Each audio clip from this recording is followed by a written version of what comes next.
In the early morning hours of March 27, 2003, a 4-year-old boy was lying in bed in rural Ohio when he suddenly heard his door open. Now, he assumed it was just his great-grandparents coming in to check on him, and so, he's a kid, he just pretended to be asleep. But he heard whoever this was make their way across the bedroom because he heard the floorboards creaking, and at some point they were standing right next to his bed. And so curious, the little boy opened his eyes. And what he saw standing next to his bed was not his great-grandparents. It was a huge green monster. But before we get into today's story, if you're a fan of the strange, dark, and mysterious delivered in story format, then you've come to the right place because that's all we do, and we upload 2, 3, even 4 times a week. So if that's of interest to you, the next time the like button goes on vacation, do them a favor and paint the entire exterior of their house a blinding neon yellow. Also, please subscribe to our channel and turn on all notifications so you don't miss any of our uploads. Okay, let's get into today's story. On the evening of Wednesday, March 26, 2003, a 55-year-old woman named Linda Myers drove down a secluded 2-lane road in Darke County, Ohio. Darke County was very rural. It was basically just very small towns and farmland.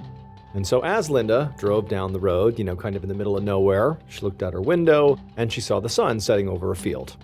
She was coming home from the pizza shop that she and her husband Jack owned in a town nearby. Linda eventually turned down a gravel road and onto the sprawling 40-acre farm where she and her husband lived. She parked outside their old farmhouse, and then she grabbed a deposit bag with money from the pizza shop out of the back seat, and then she got out of her car. Their farm was so isolated that she couldn't hear any cars on the road or anything from the neighbors' houses. So it was completely quiet, except for the sheep that were bleating in the field and the occasional sound of power tools coming from the barn. She walked around to the back of the barn, and she found Jack hunched over the engine of a beat-up old car. The two of them had been married for about 7 years, and even though this was actually Linda's 3rd marriage, she really felt like Jack was her soulmate. In addition to owning the shop with Linda, the pizza shop, Jack also had a full-time job at a manufacturing plant, and he also had a side business restoring cars. And so Linda often found him out here behind the barn working on a car around the time the sun was going down. And sitting in the grass beside the car, playing with a wrench, was Linda's 4-year-old great-grandson, Damien. And the second Damien saw Linda, he smiled and he got up and he rushed over to her to give her a big hug. And Damien's smile made Linda feel sort of bittersweet. Damien was the son of Linda's granddaughter, Amber. But Amber had gotten pregnant at just 14 years old, and so as a result had not been in any position to take care of a baby. So Linda and Jack had offered to take Damien in and raise him for a few years while Amber finished high school and got on her feet. However, this was definitely not a perfect arrangement for many reasons, but one of those reasons was because Damien's father was furious about being cut out of the custody agreement. Even now, 4 years after Damien's situation had been decided, the father still argued with Linda about how she wouldn't let him see his son. But Linda felt like as much as he was saying he wanted to be in Damien's life, she felt like at some point he was going to abandon this child. And so she really didn't want him to be around Damien at all. She didn't want her great-grandson to be abandoned like that. And besides, Damien would have another father figure in his life soon enough. Because in the past few years, Amber had finished school, she had met a new man, and gotten married. And as soon as Damien finished up this year of preschool in a couple of months, Amber and her new husband were planning to take him in and raise him on their own. Linda was proud of Amber, how she had turned her life around. But she also felt a little sad, bittersweet, because she and Jack were going to miss having Damien around. They loved him. He was basically their son. Linda knew that Jack clearly was busy with his car and kind of didn't want to be interrupted. So she just said a quick hello and then scooped Damien up and carried him over to the farmhouse. She opened up the door and she sat him down and told him to go wash up before dinner. Then she went into the kitchen and she dropped the deposit bag from the pizza shop into a chair in the dining room. The bag was full of cash, and her plan was to drop it off at the bank in the morning. Linda got out a pan and began cooking dinner, and pretty soon her husband Jack came inside, covered in car grease. While Jack washed his hands at the kitchen sink, Linda asked him about his day. And Jack kind of grumbled about this customer that he had sold a car to on a payment plan the previous year, who had now missed 3 payments in a row. Jack said he was going to have to drive out there to the person's house tomorrow and repossess the car. Linda could see, Jack is obviously pretty tense here. But Linda knew it wasn't really that missed car payment that was bothering him. The truth was, Jack had been sort of tense really for the past week, ever since he had had this big argument with his 25-year-old son, Greg. Greg had always been very shy and mild-mannered and really close with his dad. In fact, he was the best man at Jack and Linda's wedding. But recently, Greg's life had been falling off the rails. He was in the middle of a divorce, he was struggling with drinking and drug abuse, and he'd been missing shifts at work. And so earlier that month, he had come by to ask Jack for money because his house was about to be foreclosed on. And Jack had drawn a line and said no. He told Greg that if he wanted to keep his house, he'd have to clean up his act and get back to work. And so that had led to a very big fight. And so now Linda had a feeling that Jack was genuinely worried that he'd done real damage to his relationship with Greg, perhaps irreparably. Because something pretty similar had also happened with Jack's other son, Travis. About 7 years earlier, when Travis was 21, he and Jack had gotten into this big argument that was so bad, Travis moved out, and then the two of them had not spoken since for 7 years. So Linda thought Jack must be worried that that would be the same thing that would happen with him and Greg. So while Jack washed his hands, Linda rubbed his shoulders and told him not to worry about Greg. He had a good head on his shoulders, and he just needed a little nudge to get back on track, and that's all Jack had done. She reassured him that he'd made the right call and Greg would get through this rough patch sooner or later. Then Linda set the table and called the family to dinner. A little while later, after they'd eaten and cleaned up, Linda looked up at the clock and realized it was getting kind of late. Damien had preschool in the morning, and she didn't want him to be tired and grumpy. So she scooped him up and took him to his room upstairs to get ready for bed. She helped him change into his PJs, she brushed his teeth, then tucked him in, gave him a kiss goodnight, and closed the door. Linda went back downstairs, and before long, she and Jack were getting ready for bed too. Before long, Linda was in her bedroom, she had turned on a lamp, she had changed into her PJs and crawled under the covers. And then once Jack was settled in next to her, she turned off the light, and they fell asleep. But several hours later, Linda was suddenly woken up by this horribly loud noise, and she sat up and looked around, and when her eyes finally adjusted to the darkness, she gasped. The next morning, at a church a mile away from Linda and Jack's house, a preschool teacher was getting ready to start class. When she noticed there was an empty chair in the classroom. One of her students, 4-year-old Damien Huffman, was late. She knew Damien's great-grandparents led busy lives and had several different jobs and businesses, so she figured they must just be running late. So she began class and hoped they would just drop Damien off before he missed too much. And about an hour later, at 9:30 a.m., she was leading the class in morning sing-alongs when Damien suddenly came sprinting into the classroom. Now, at first, the teacher was relieved that Damien had shown up. But then she realized Damien looked frazzled and out of breath, and he didn't have his backpack, and he was wearing PJs, and there was the smear of something brown on his shirt. She ran over to him and knelt down next to him and realized the brown spot was dried blood. The teacher asked Damien what was going on, and he looked at her with this scared, confused expression, and he told her his great-grandparents' faces were melting. Over this past winter break, when myself, my wife, and my 3 kids were home, I was sent this package of My Mochi, which is like ice cream, these little bites of premium ice cream wrapped in this sweet, chewy dough. And I was told, like, hey, try this out, see if you like it, and see if you want to advertise this product. And I'm like, all right, I obviously tried the product. And I am hooked on My Mochi. Like, seriously, I was blown away by how good these things are. I was sent strawberry, mango, and cookies and cream. And let me tell you, cookies and cream is out of this world. It's so refreshing. That's the way my wife and I refer to My Mochi, as being like very refreshing. And so we plow through all this mochi we got sent, and literally we went out before this big snowstorm. We went out to the grocery store before it shut down because of the storm, just to buy all the mochi we could. Crushed it. It's so good. It's only 70 calories. It's gluten-free. It's so good, you gotta try it. My Mochi, it's the best. Each purple box comes with 6 perfectly portioned mochi snacks, available in mouth-watering flavors like strawberry, mango, and cookies and cream. Cookies and cream, really quite good. Feel joyfully chill with every bite of My Mochi ice cream. Look for the purple box of My Mochi ice cream in the freezer aisle of your local grocery store. It's really, really good.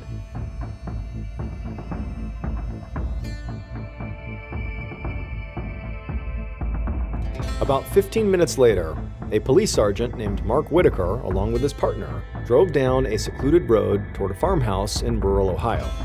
Sergeant Whitaker had been a detective for the Darke County Sheriff's Department for 5 years, and he was in charge of the investigative unit.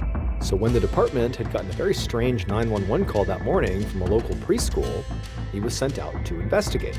According to the preschool teacher, a 4-year-old student named Damian Huffman had come into school covered in blood, out of breath, saying something about his great-grandparents' faces being, melting. The teacher identified the great-grandparents as Linda and Jack Myers. Now, Whitaker had no idea what Damian meant when he had said that their faces were melting, or what kind of situation, Whitaker and his partner would be walking into when they got to the farm. But he had a feeling it would not be good. They pulled up to the farm and parked at the end of the long gravel road. And when Whitaker got out of his car, he immediately noticed how eerily quiet it was. There was another farmhouse just across the road and a few more on the horizon, but otherwise they were surrounded by empty fields in every direction. Whitaker began walking towards the front door when he saw the front door was already wide open, but there was no clear sign of forced entry. But nonetheless, Whitaker and his partner reflexively drew their weapons and they stepped inside the house. Whitaker began calling out to see if anybody was home, but there was no response. From where he was standing, he saw there was another open door in the house that led to a set of stairs that went down presumably to the basement. Whitaker ignored the basement for now and instead continued clearing the first floor. So he went into the kitchen, and once he was sure it was clear, he continued down the hallway until he found a doorway that led into a bedroom. And when he went inside that bedroom, he found Damian's great-grandparents, Jack and Linda Myers. And they were lying in their bed, side by side, and he could tell immediately they were both dead.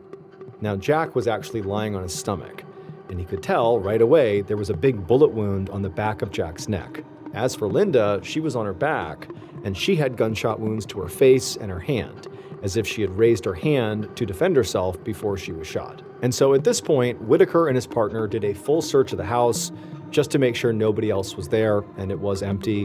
And so the two went back to the bedroom to begin investigating the bodies. Whitaker put on a pair of latex gloves and touched the wound on Linda's face.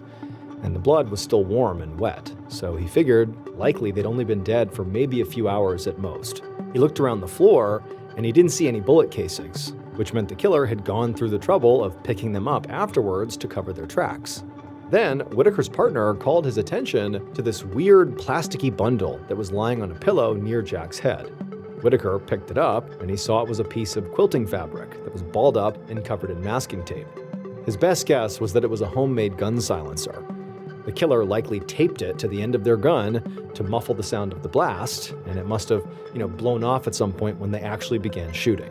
Immediately, Whitaker wondered if this was a silencer, why the killer would need one so far out in the middle of nowhere. But when Whitaker left the bedroom and went up a flight of stairs to the room right above where the murders had taken place, he found another bedroom that was full of stuffed animals and toy trucks. It was obviously Damian's room. And it was at this point that Whitaker realized, very likely the killer must have known there was going to be a toddler sleeping right upstairs when they did this. And so they needed the silencer in order to not wake the child when they committed this murder. And so this meant that the killer almost certainly knew Jack and Linda personally. Within minutes, more officers from the Darke County Sheriff's Office swarmed the property. Whitaker went outside to supervise them, and pretty quickly, a forensics officer called him over to look at a set of footprints that they had found in the mud. Whitaker followed the trail of footprints around the side of the house to a basement window. The window pane had been pried off, leaving an open hole that was just big enough for a person to squeeze through. Whitaker crouched down and looked through the open space, and he could see inside there was a set of stairs leading up to the main part of the house. And so he realized this must have been how the killer got inside. And it was also why, when they had first gone inside, that they had seen the door to the basement standing wide open. And so this only made Whitaker more sure that this crime had to have been committed by somebody close to this couple, because the killer obviously knew the layout of Linda and Jack's house. Whitaker told the forensics officer to make a cast of the footprints so they could figure out what type and size of shoe the killer was wearing. And then as Whitaker stood back up, he noticed something else. The phone lines that were running along the side of the house had clearly been severed. The killer clearly had planned ahead and made sure that nobody in this house could call for help. Just then, a truck pulled up at the end of the road, and a woman got out and started walking toward the house. Whitaker quickly went over to stop her from getting too close to the crime scene, and he asked her what she needed. And she said she was a neighbor who lived at the next property over. She said that she had seen the police cars coming down the road and she didn't really know what was going on, but she felt like she had information that they might want. The neighbor said that around 4:30 that morning, she'd seen a minivan leaving the Myers farm. It had been so dark that she hadn't been able to see what color it was, but it had stuck out to her because as far as she knew, the Myers did not own a minivan. And so hearing this, Whitaker realized, this woman may have seen the killer leaving the property. And if that was true, it meant the murders most likely happened before 4:30 in the morning. And so this was potentially quite useful. And so he thanked the neighbor, and after she left, he went back inside the house to look for more clues. He really wanted to piece together a motive.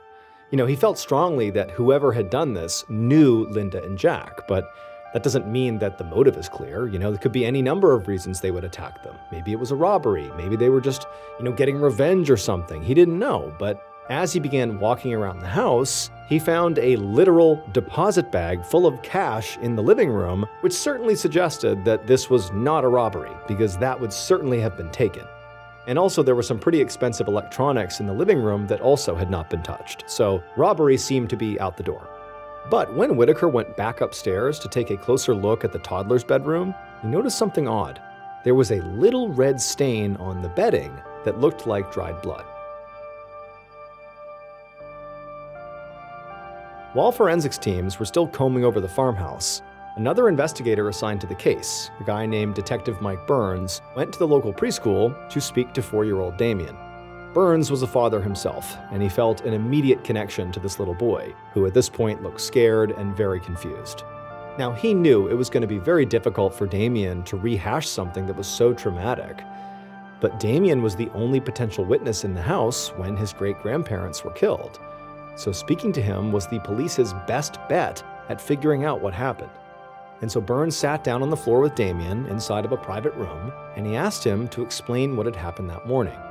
Damien, in a 4-year-old way, said he'd woken up around 8:45 and the house had been very quiet, so he'd gotten out of bed and went into his great-grandparents' bedroom. And then he said that both of them had been in bed, and he thought they were sleeping. But when he tried to wake them up, they wouldn't move. And then he realized there was blood on their face, and he said he had tried to wipe the blood off with Kleenex wipes. But there was so much of it that he realized something was very wrong. He thought for a second that their faces were melting. And so, to save his great-grandparents, he had run the full mile down the road to his preschool to get help. Burns was surprised that this 4-year-old could remember and articulate so much about such an awful experience. But he was very grateful because the child's story explained why there was blood on Damien's shirt. However, it did not explain why they'd also found blood on Damien's bed. So he asked Damien if he had gone back into his own room after finding his great-grandparents. But Damien said no. He'd gone straight out the front door and gone to his school. Burns thought there had to be more to the story, though, because otherwise he just couldn't explain how blood wound up in Damien's room. So he brought over a dollhouse, and he asked Damien to go ahead and act out everything that had happened the night before, using toys to represent himself and his great-grandparents. Damien put the toy that represented himself into bed in one room, and then he put Jack and Linda into the bed in the other room. And he said everybody went to sleep at their normal bedtimes. But later, in the middle of the night, he heard his bedroom door open, and he said somebody came inside. Burns asked Damien who it was, and Damien paused, and then he said, "The green monster." At first, Burns wasn't really sure what to make of this. He wondered if Damien was just imagining things or describing a nightmare or something. But then Damien set the toys down, and then to represent this green monster, he used his fingers to crawl across the floor of the dollhouse toward Damien's bed. Damien said he had heard the door open in his room, and he had opened his eyes just a little bit, but he didn't want to give away that he was fully awake, so he was just squinting his eyes. And he said when he did that, he saw the green monster right next to his bed. And the green monster was pointing a gun at him. And Damien was so terrified, he said he shut his eyes and just pretended to be asleep. And then he said when he opened his eyes again, the green monster was gone. After hearing this, Burns realized that Damien's recollection was almost certainly not a dream. More likely than not, Damien had come face to face with his grandparents' killer. They were the Green Monster. After leaving the preschool, the next priority for Detective Burns was to speak to Damien's mother, 19-year-old Amber Holscher. And so the detective drove out to Amber's house, which was in a nearby town, and when he rang the doorbell, she answered right away. Now, at this point, nobody in the family had been notified yet about the murders. So Amber seemed to have no idea why a detective was now standing on her doorstep. Now, Burns knew this, and so he said to her, "Can I please come inside? We need to speak." And so, confused, Amber said okay, and she let him inside, and they sat down in the living room. And then Burns said to her, very gently, that her grandparents, Linda and Jack Myers, were no longer with them. But when Amber heard this, she just looked confused and asked what he meant, like, where are they?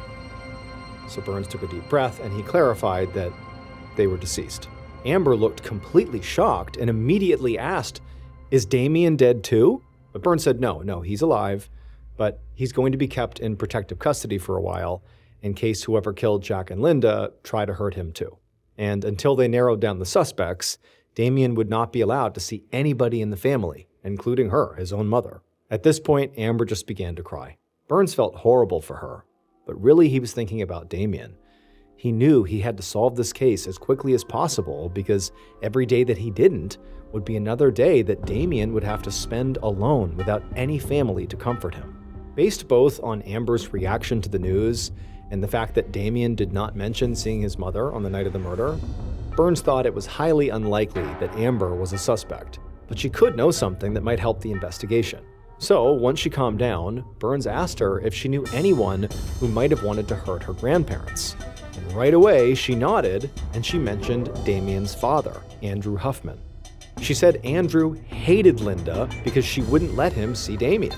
In fact, just recently, Andrew had come to Linda's pizza shop and started a fight with her about custody.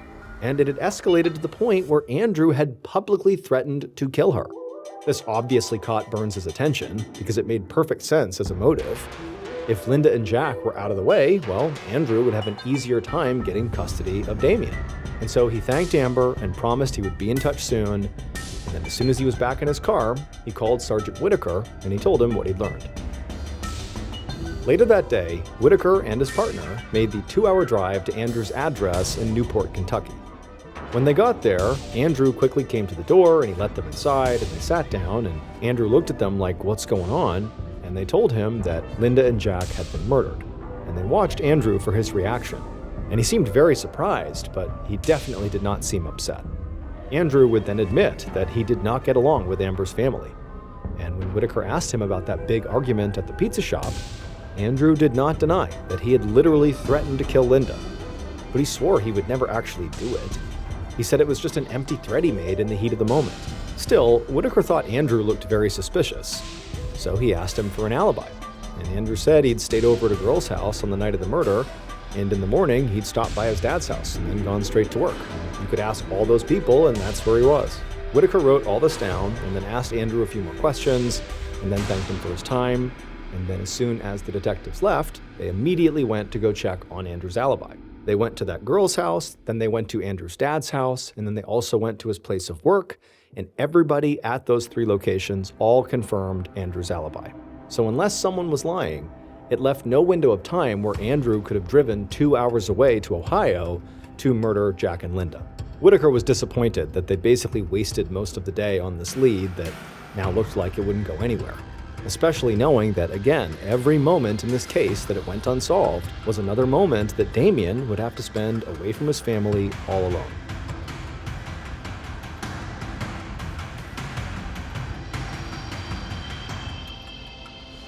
The following morning, Detective Burns, the same officer who had spoken to Damien and also his mother Amber, sat inside of his office feeling very frustrated. He had one goal for the day. He wanted to interview Jack's estranged son, 28-year-old Travis Myers. But it was looking like that was going to be harder than he had anticipated. So the day before, a bunch of sheriff's deputies had interviewed Linda and Jack's family and friends. And family members in particular had mentioned that Travis and Jack had some bad blood. And when Burns had dug through the files on Travis, he found out that Travis also had a criminal record. But there was a problem. It appeared that Travis hadn't even been in Ohio in 7 years. The last anybody in the family had heard, he'd moved to Arizona to live with his mother. But when Burns had called the mother that morning, she said that she actually didn't know where Travis was at all. And there was no other address on record for Travis, so Burns basically had no idea where he was. And so he began to wonder, how was he going to track Travis down? And he decided he should start by visiting Travis's younger brother and Jack's other son, whose name was Greg. Burns knew Greg lived only a few towns over, and even though he really wasn't sure how close the brothers might be, it was the only lead he really had. A little while later, Burns showed up at Greg's house and he knocked on the front door. And a moment later, a young man in a baseball cap answered, and he looked very much like he'd been crying. Burns asked if he was Greg Myers, and the young man nodded and stepped aside to let him in. Greg did not seem remotely surprised by this visit. He said the police had already contacted him the night before to tell him about his father and stepmother's murder, and since then, he said he'd just been waiting for somebody to come by and talk to him, because he'd seen enough TV to know that family members were always the first suspects. But when they got into the living room, Burns stopped in his tracks because there was another young man standing in the doorway, and he looked a lot like Greg. Burns asked who it was, and Greg said, "Oh, that's my brother, Travis." Burns couldn't believe his luck. He'd come here hoping to figure out where Travis might be, but he never imagined he would just find Travis standing in Greg's house. And this was a big development because really, until now, Burns had no idea if Travis was even in the state at the time of the murders. But Greg would actually tell him that Travis had been in Ohio for the past several weeks, staying in an apartment that he had rented right nearby. Burns did think the timing seemed very suspicious.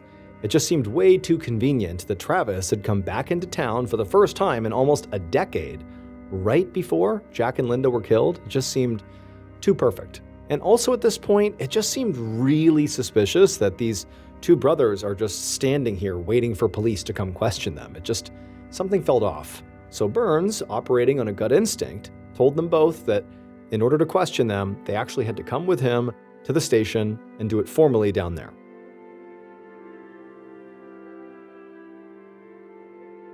Less than an hour later, Detective Burns opened the door of the Darke County Sheriff's Office and he showed Greg and Travis Myers inside.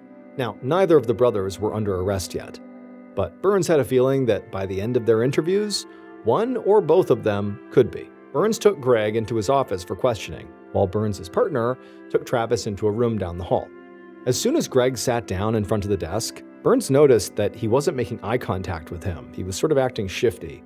But pretty quickly, Greg said he was perfectly willing to tell the detectives anything they wanted if it could help solve his dad and stepmother's murders. And so Burns immediately began asking questions. He asked Greg what he was doing in the early hours of Thursday morning when Jack and Linda were killed. And Greg told him that mostly he was just asleep. That is, until about 4:30 when he got up to go to his job at a factory that was a few towns over. He also said his girlfriend was at home with him the whole night, and she could confirm that. He then said he drove to work in his minivan, and he clocked in at 5:23 a.m. And he even had a signed time card back home that would prove it. And Burns was immediately very interested to learn that Greg drove a minivan. Because remember, that neighbor had said she saw a minivan leaving the Myers farm around 4:30 on the morning of the murders, suggesting the killer drove a minivan. However, Burns was starting to realize that even if Greg's alibi were shaky or didn't check out, the timing alone likely ruled him out. It basically was impossible to drive from Greg's house at 4:30 a.m. when he left, go all the way to the farm, commit the murders, then drive to the factory and be able to clock in at 5:23 a.m. when he had his time card stamped. That just wasn't enough time to do all that. And also, pretty much everybody in the family had told Burns that Greg was quite close with Jack and Linda. Now, he was having some problems with drugs and alcohol, but he had no history of crime or violence, and none of his family members thought he seemed capable of being a killer. So even though Greg remained a suspect, Burns decided he would shift his focus to Travis. So Burns asked Greg how had Travis reacted when he heard about Jack and Linda's murders. And he said Travis had been upset, but he'd mostly been concerned about how Greg was coping, because Greg was the one who was much closer to Jack and Linda. Travis was estranged. Greg went on to say that it had been at least 7 years since Travis and his father had spoken, and that those two did not get along at all. Burns asked Greg about that falling out between Jack and Travis, and Greg said it just came down to business disagreements on the farm. He said Travis had felt like his father was cheating him out of money, and they had this big argument that got really ugly, so Travis had just quit the business and moved away. Burns thought about this, and he wondered if maybe Travis stood to inherit any money if his father died. Because if so, that would definitely be a solid motive for murder. And so Burns made two mental notes. One was to look into Greg's alibi, and the other was to look into Jack's will to see how his assets were going to be divided up. After that, he thanked Greg for his cooperation, told him to wait in his office, and then Burns left. And he went right down the hall, and he waited outside the door while his partner finished questioning Travis. Burns' partner would say that Travis had seemed really nervous from the very moment he stepped inside the room. The detective had asked him what he was doing in Ohio, and Travis said he'd just been reevaluating his life recently. And he'd realized that he'd never actually met his brother Greg's children, so he'd come back to Ohio to do just that and spend some time with them. Then the detective asked him what he was doing when Jack and Linda were killed. And Travis stuttered out that he was sleeping in his apartment. The detective asked him if he had anybody who could confirm that, and Travis kind of hesitated and then shook his head and said no. Then the detective asked Travis if he had a car, and Travis said that at the moment he was driving his mother's car, a white minivan. After getting debriefed by his partner about this interview with Travis, Burns went back into his office. By this point, Greg had been moved out and put in a different room, and Burns sat down at his desk and he began going over the evidence they'd collected so far. Now, the investigation to this point had been moving really quickly, and so there actually wasn't a whole lot of evidence yet.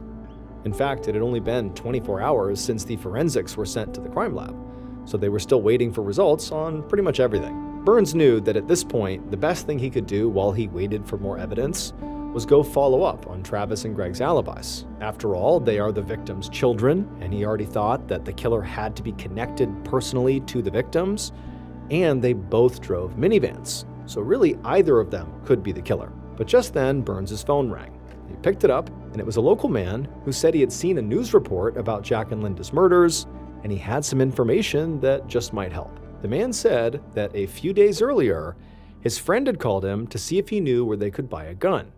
And when this man who's talking to Burns, asked this friend why they needed the gun, the friend said it was because they, quote, wanted to shoot Jack Myers. The man told Burns the name of his friend who said this, and as soon as Burns heard that name, he knew exactly who his murderer was. Based on this phone call, as well as forensic evidence from the crime scene, this is what police believe happened to Jack and Linda Myers on the morning of March 27, 2003.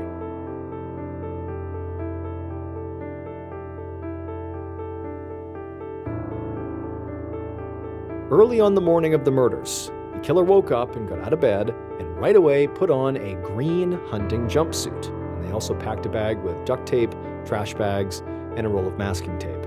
Then they put on a pair of latex gloves and loaded the 12-gauge shotgun that they had purchased from a classified ad 2 days earlier. And they carried all their supplies out to their minivan. After they were ready, they hopped in the driver's seat, turned on the car, and then drove a familiar route through the dark open fields. They were calm at first, until they turned onto the gravel road that led to Jack and Linda's farm. At that point, their heart began to race. Now, the killer felt like they had planned all of this out and prepared for anything that could go wrong. So now really all they had to do was just control themselves and just stick to the plan. And so the killer parked right outside the farmhouse, and then while staying in the car, they climbed into the back seat of the minivan and they grabbed their shotgun. Then they grabbed this thick quilting fabric and they wrapped it around the barrel of the shotgun, and they used masking tape to secure it. That was their DIY silencer.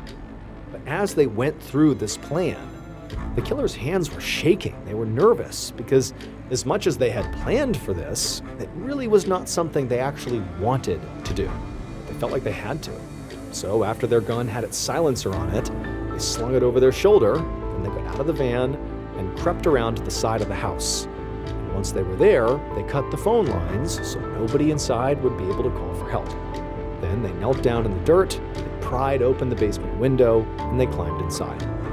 Once inside, the killer walked to the stairs, they went up to the first floor, and they walked straight to the bedroom where they knew Jack and Linda would be asleep. They went inside, and there they were, sleeping in their beds. And the killer took a deep breath, and then raised their shotgun. They fired a single round into the back of Jack's neck.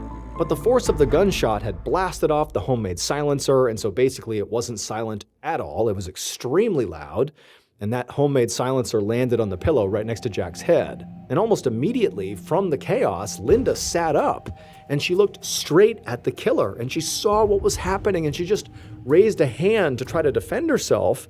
And in a moment of panic, the killer just turned the shotgun on her, and they fired twice. And one blast went through her hand, and the other struck her right in the face. At this point, the killer just paused and waited. The silencer had sort of muffled the first shot, but the second two were so loud. They knew that noise easily could have woken up the third person who they knew was in this house, someone they really didn't want to hurt. But if they had to, they would. So, just to make sure they didn't have any loose ends, they left Linda and Jack's bedroom, confident they were dead, and they crept upstairs to little Damien's room. And they went inside, and they carefully walked over right next to the boy's bed, and they raised their shotgun and aimed it at this child, waiting to see if they were awake. But the little boy appeared to be asleep, and so the killer spared him. They lowered their shotgun, and they walked out of the room. Once they were out in the hallway, they shut Damien's door, and then hurried right out of the house. And from there, they got back in their minivan, and they sped off. A few miles away, they stopped on a bridge and tossed their gun, their supplies, and their clothes into a river, and then they changed into their work clothes, and they drove to the factory, where they would clock in at precisely 5:23 a.m. The killer was Jack's younger son, Greg Myers. Greg had been having problems with money and drug abuse, and his father, Jack, had refused to help him, and they were fighting about it. But Greg knew he would inherit the farm if his father died. And he was so desperate, he decided murder was his best option. When police timed the drive from Jack and Linda's farm to Greg's workplace, they found that he would have actually had just enough time to commit the horrible double murder and then drive straight to work and clock in by 5:23. Greg was ultimately arrested about 48 hours after the crime, so quickly that police were actually still gathering evidence to use against him. They later found the gun, other supplies, and shoes that matched the prints found outside the house in a river right near the farm. And fingerprints and receipts tied all the items back to Greg. He was convicted of murder and sentenced to life in prison without parole. As for Damien, following the murders, he would go to live with his mother Amber. Despite everything he witnessed at just 4 years old, Amber said in a 2021 documentary that he is now doing very well.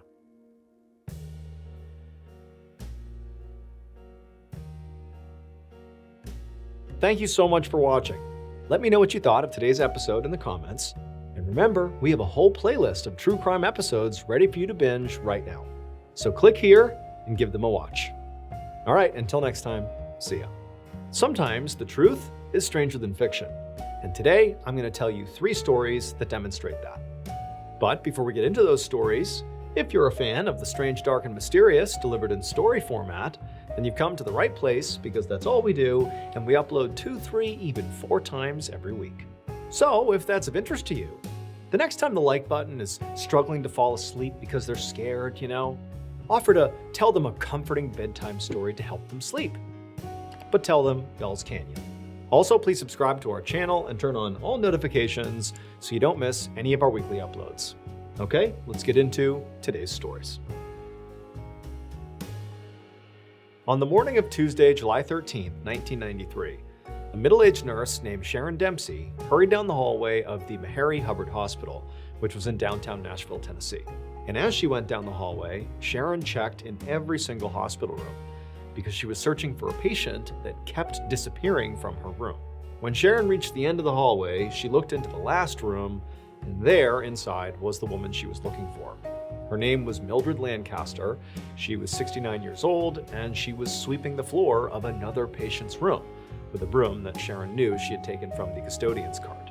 Sharon walked in, and she politely asked Mildred, what are you doing here?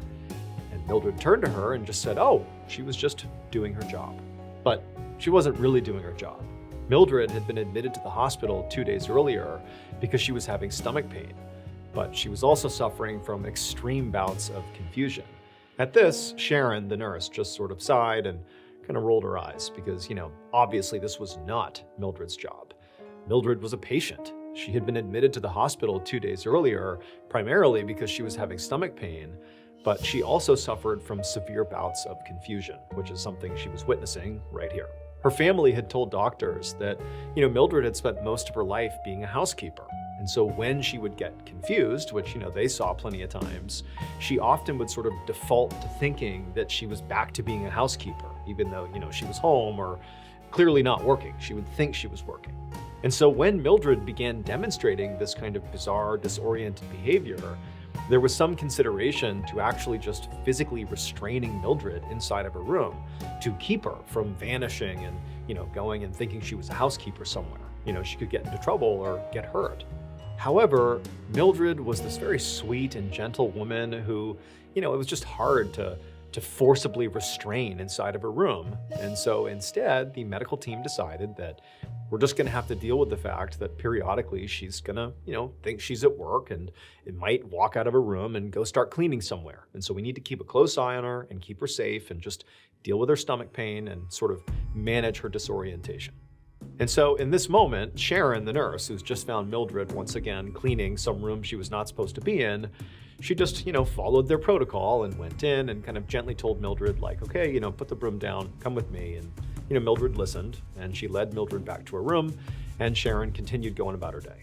A couple of days later, and Sharon was doing her regular rounds through the hospital.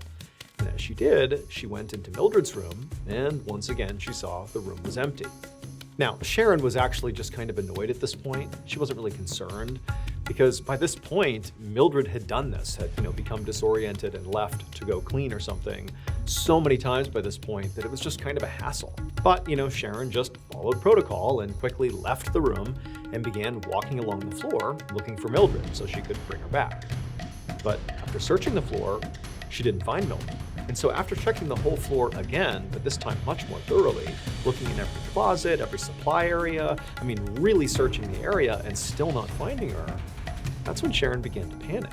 She began going to other nurses and doctors and asking them, have you seen Mildred? And remember, at this point, the whole floor is aware of what's going on with Mildred, but nobody had seen her, so nobody knew where she was. And so Sharon ultimately went and spoke to the higher-ups at the hospital and informed them what was going on here.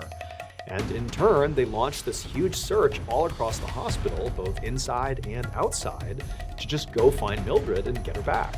And while this search is ongoing, Sharon was walking around trying to be helpful because, she was somebody that worked closely with Mildred and had a sense of where she might go. And she was telling folks to go to messy areas because Mildred, when she would get confused, would basically go clean areas she deemed messy. And so go to parts of the hospital that might look messy. And so people were doing that.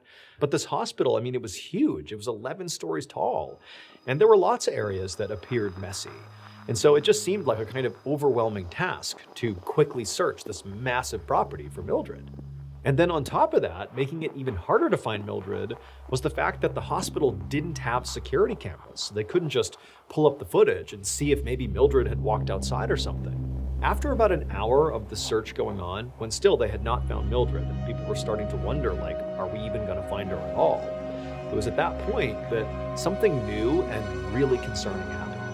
Sharon called Mildred's cousin to let her and the rest of Mildred's family know that Mildred was missing, and that this time it was actually pretty serious that they hadn't found her. But as Sharon is breaking this news to the cousin stops her and says, well, wait a minute, I think I know what's going on here. Because apparently, a few hours earlier, the cousin had gone to the hospital to visit Mildred, and when they got there and spoke to the receptionist looked up Mildred to see what room she was in, and on their system, it showed that Mildred had checked out of the hospital that morning. So she was not there.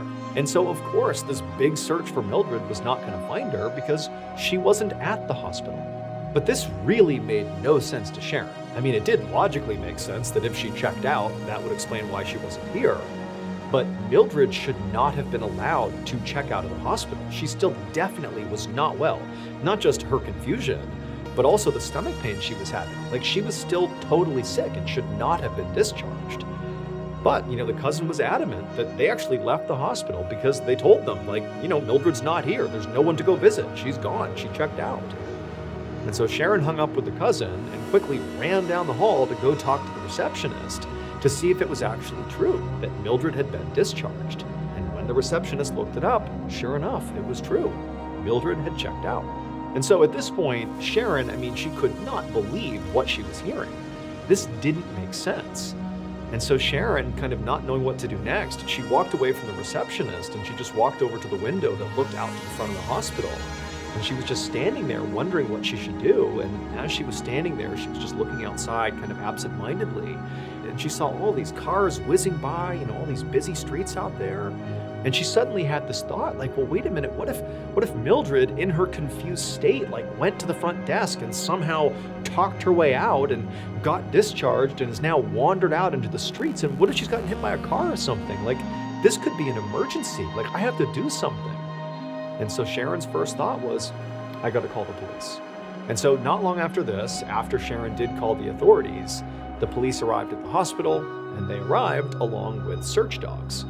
And one of the search dogs almost immediately picked up Mildred's scent by one of the front doors of the hospital. And the dog led its handler down the street, which seemed to confirm that Mildred really had left the hospital. And so officers would search a full square mile around the hospital, and they even got a helicopter to begin flying overhead. And the search went on for days. But nobody found Mildred. There was no sign of her. She just disappeared. Until almost 2 weeks later. On Wednesday, July 28th, so 13 days after Mildred went missing, a security guard walked into a construction site on his daily patrol. And at the very edge of this site, he noticed there was a long, thin hole in the ground that was about 5 feet deep that had been dug to lay some pipework. But when the security guard just happened to walk over and look down into the hole, he gasped because he saw Mildred.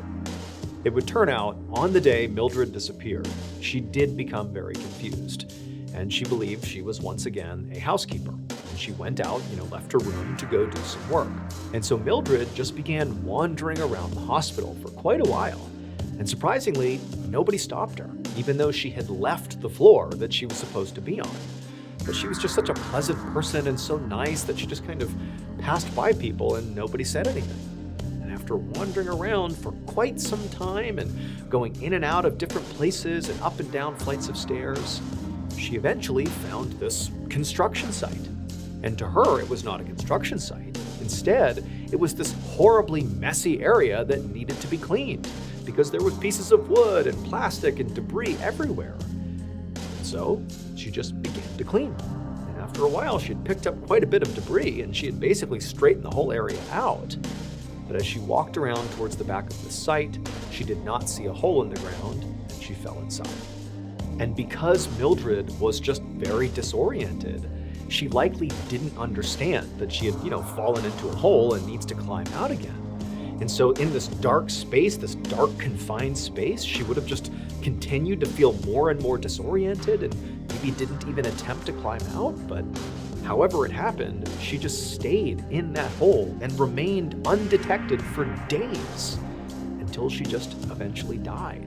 But perhaps the most tragic aspect of this case is that Mildred actually never left the hospital. That construction site was on the 10th floor of the hospital. Mildred had just kind of meandered her way up to that floor, and that floor was being renovated. That was the construction site. And she had fallen in that hole. Then you have all these people that are searching the hospital looking for her, and they searched that construction site, but they didn't look down into this little hole. And Mildred, assuming she was alive when they were up there, didn't have the wherewithal to call out for help. She was confused and just stayed quiet in that hole. And so she was never found. Today, it's still not known why Mildred was listed as having been discharged on the day she went missing, because she was not discharged. Some people say maybe it was added into the system by mistake, or perhaps it was just a glitch in the system, but however it happened, it was just an anomaly.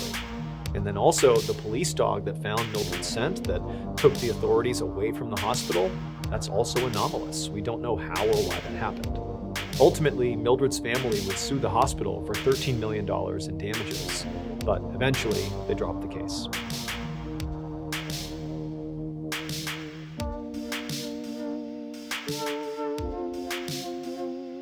BetterHelp is the paid partner of today's video. You know that feeling when you know you're about to do something like a bad habit and you just can't stop yourself. You see it happening, and you know you're not supposed to, but it's like you can't stop. And eventually, if this continues to happen to you and you don't make a change, you start looking internal and saying, like, what's wrong with me? Even though the reality is there's nothing wrong with you. This is part of being human. When I was in the military, I definitely developed some bad habits. And when I transitioned back to being a civilian in 2017, a lot of those bad habits followed. And I definitely found myself in that cycle of like, what's wrong with me? Why can't I stop? Well, let me just tell you, this cycle, these patterns I'm describing, they're not random. The reason this happens is because you have some sort of unresolved issue or issues, and you really need to talk to somebody about it. This is where BetterHelp comes in. BetterHelp makes it really easy to access credentialed therapists. BetterHelp also accepts both HSA and FSA cards, making it even easier to prioritize your mental health. In 2024 alone, over 137,000 people used their HSA or FSA benefits for therapy through BetterHelp. So be sure to use yours before they expire. You've been fighting these patterns alone for long enough. Maybe it's time someone actually helped you understand them. Click the link in the description or go to betterhelp.com/MrBallen to get 10% off your first month.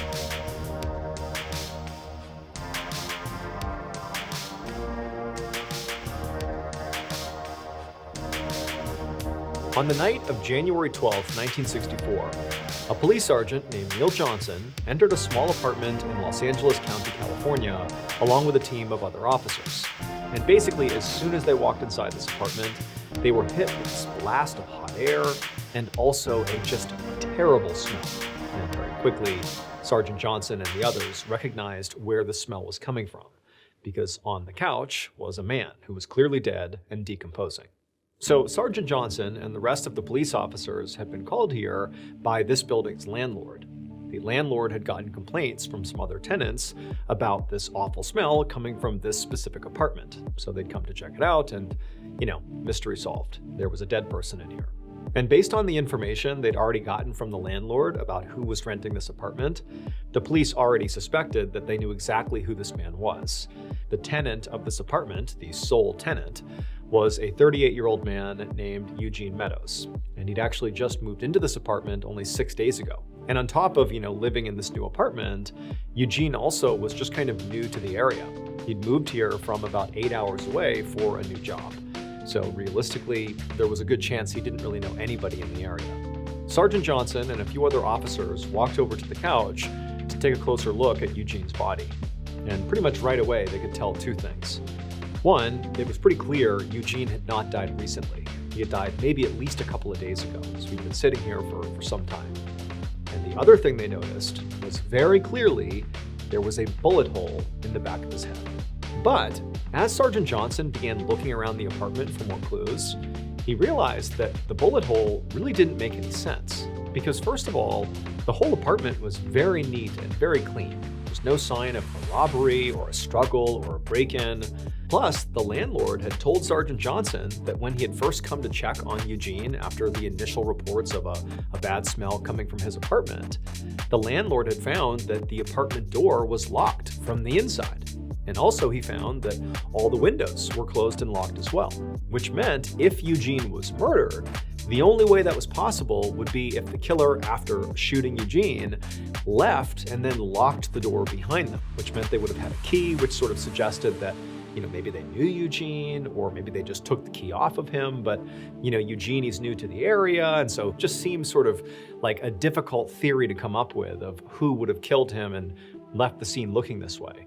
But the alternative to murder, perhaps that Eugene took his own life, also didn't really seem possible. Because number one, they couldn't find a gun. There was no gun in the apartment. Certainly not a gun that was near Eugene. If he would have taken his own life, the gun should have been nearby, and it wasn't. And they searched the whole apartment. There was no gun. So Sergeant Johnson and the entire team were pretty much baffled at this point. It just didn't seem to make sense how this guy could have died. And so instead of trying to, piece it all together now, they just transferred Eugene's body to the local coroner for an autopsy, hoping that the autopsy would give them more answers and allow them to understand what happened to him. However, when the coroner examined Eugene's body, things actually only got more strange, because the coroner could not find a bullet inside of Eugene's head or anywhere in his body. And there wasn't an exit wound. So imagine if you get shot, the bullet goes into you, unless there's an exit wound where that bullet can exit you, the bullet will remain inside your body. And so Eugene has one hole in his head, a hole in the back of his head, a bullet hole, no second hole, no exit wound, and no bullet inside of his body. And in addition to this one big anomaly that, there is no bullet, the coroner also noticed two other things that were strange. The first was that Eugene had something known as a calcium ridge on the back of his head near the area where there was this hole. And it's a genetic thing. Basically, there's a section of the skull that was harder, but also more brittle. This would have been something he was born with and likely basically didn't affect him in any way, but considering it was near the area where there's this hole in his head, the coroner flagged it. And then the other thing the coroner noticed is that when he looked at Eugene's internal organs, like in his abdomen, they were a very bright cherry red color. Now, at first glance, the coroner actually didn't necessarily think that the color of his organs really mattered that much. But as the coroner really just could not make sense of how Eugene actually died, he began to go back to the color of the organs, and he thought of something. And so he went to the police and he asked Sergeant Johnson to, just in case, go back to Eugene's apartment and check for this one very specific thing. If it's there, it explains this whole thing. And sure enough, Sergeant Johnson and the police, they went back to Eugene's apartment and they found the thing that the coroner suspected would be there. And it did explain the whole mystery. And it turned out what happened to Eugene was not even close to what Sergeant Johnson originally suspected. Eugene was not murdered. He was not shot in the head, nor did he take his own life. In fact, there was no shooting. He was not shot to death either by himself or by somebody else. Instead, what the coroner suspected from seeing those bright red organs is that maybe Eugene died from carbon monoxide poisoning, which can cause your organs to turn bright cherry red. And so when they went to his apartment, they discovered his heater was leaking and it was emitting poisonous carbon monoxide gas. And so the mystery of how Eugene died was solved. He died from carbon monoxide poisoning. But how he got this hole in his head is a whole other story. After Eugene passed out on his couch from this poisoning, the gas caused his brain to swell. And because he had that calcium ridge on the back of his head that he was born with, that's that harder but more brittle part of his skull, well, as his brain continued to swell, it eventually broke through that calcium ridge and basically his head exploded. His brain blew out the back of his head, giving the impression that he had been shot.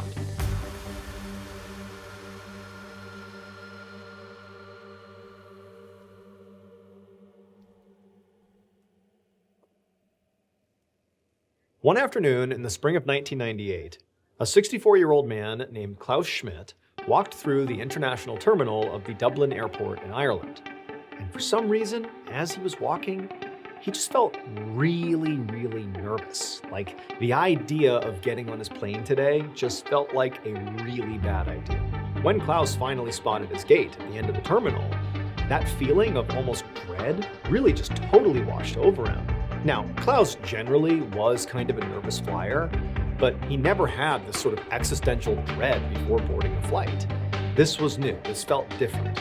And so finally, when he got to the end of his terminal and actually saw his gate and saw people boarding his flight, he almost had like a panic attack. And he thought, maybe I should just listen to my gut feeling here and not board this plane and just, fly out tomorrow or something.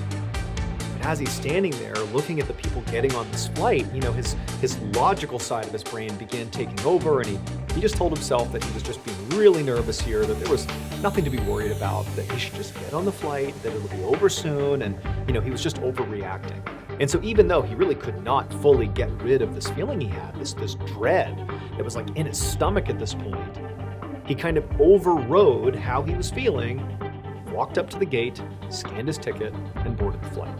About an hour later, and Klaus, he's in the aircraft, they've taken off by this point, and they're flying over the Irish Sea, and Klaus, he was by the window, he raised up the blind on his window, looked out, and it was smooth sailing out there, the water's beautiful and calm down below, and he looked around to the passengers and saw people were, relaxed. They were reading and relaxing and chatting, like there was no reason to think anything was going wrong on this flight. But still, Klaus just could not get rid of this feeling. He just desperately wanted the plane to land and be done with this thing. But Klaus knew he couldn't speed the plane up, and so instead he just kind of did some breathing exercises and tried to calm himself down, and at first it was working. But over the next 10 or 15 minutes or so, Klaus started to feel like he was having a hard time breathing. And he began looking around to see if other passengers were also struggling to breathe. Like maybe there's something wrong with the cabin pressure. Maybe there's something wrong with the air inside of the plane. But, he'd look around and everybody still seems completely fine.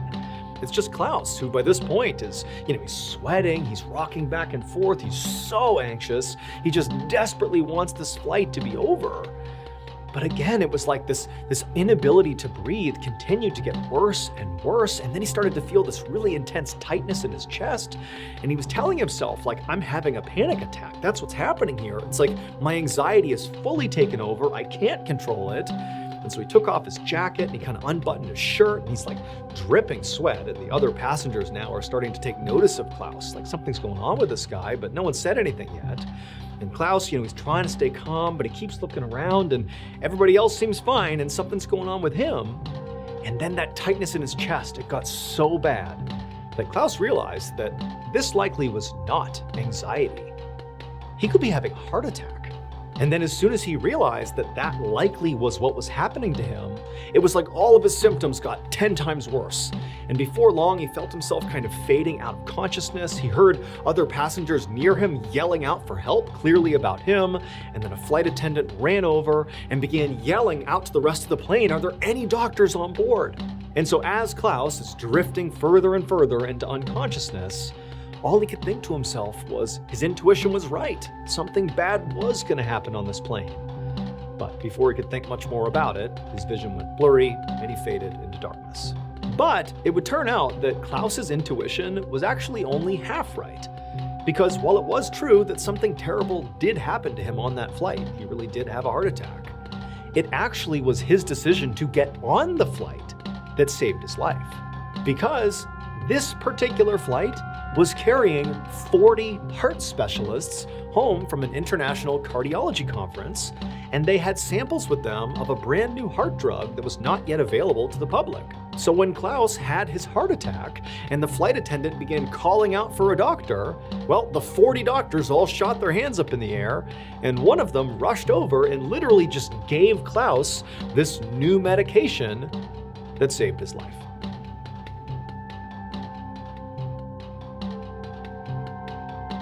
Thank you so much for watching. Let me know what you thought of today's episode in the comments. And remember, we have hundreds of videos for you to binge right now. But if you're looking for a recommendation from me of that one video that's worth your time, well, it's this one right here. So give it a watch. All right, until next time, see ya.